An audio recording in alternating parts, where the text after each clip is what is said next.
Indonesia would like to become an advanced country, high-income country one day. So by 2024, our plan is to make Indonesia will be closer to the upper bound of the middle income level, meaning that our income per capita should be much more than what we have today. Probably we are aiming around 5,000 to 6,000 US dollar per capita. To achieve that goal, of course, number one, we need to reindustrialize our country. Currently, we only have 21% manufacturing contribution to GDP, and we need to make it close to the 30%. So we hope by that time, 2024, we are already on the range between 26 to 28%. Aside from the manufacturing, Indonesia needs to transform the economy not to depend too much on the natural resources. For the growth, I think we need to do extra effort. With the pattern of the 5% economic growth in the last 2 years, of course, we need to do something in order to accelerate the growth into 7%.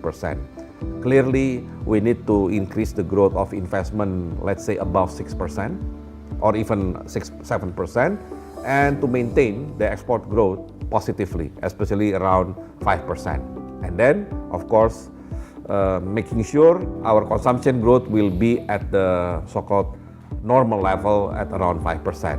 Our prediction by 2045, with 5% growth annually, we will be at 7 or 8 largest economy in the world. In any scenario, regardless of this annual economic growth, both baseline as well as high scenario, by 100 years of our independence, Indonesia should be in the level of high-income country, in the top 10 largest economy in the world.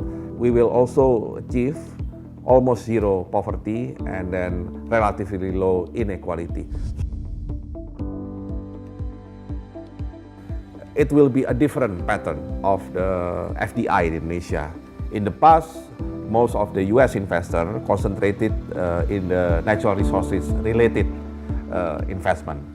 But to the future, US FDI should focus more on value-added creation based on manufacturing, and especially natural resource-based manufacturing and modern services. We know very well in those two areas, US have been quite advanced in the world, globally. So it means if you invest in those areas in Indonesia, then US will also help the competitiveness of Indonesia. We are really trying to attract more FDI in manufacturing. At one side, we need still labor-intensive manufacturing. But on the other side, in order to maintain competitiveness, we need to promote more, especially for FDI, natural resource-based manufacturing. Mining is still important, plantation is still important, but more importantly, how to create the value added and how to increase the contribution of manufacturing to the economy. Investment in infrastructure, in tourism, I think will be very much welcome, as well as all the facilities, all the supporting activities to support the tourism. The high-value service, including tourism, is another way of the US FDI coming to Indonesia.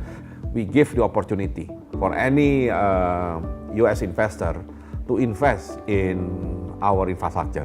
It could be toll road, it could be power plant, it could be airport, seaport, maybe oil refinery, as well as natural gas transmission. I think we have given kind of openness, incentive also, including tax holiday, tax allowance, to attract FDI in manufacturing, and specifically basic manufacturing, natural resource-based manufacturing. When we look at the lower growth of investment than our expectation, I think number one will be more on the internal side. There are still some constraints regarding licensing, permits, land acquisition, as well as, of course, sometimes the local government attitude toward FDI. This become our president's priority, to making sure that there will be no more, or there will be not too much constraint for any FDI coming to Indonesia.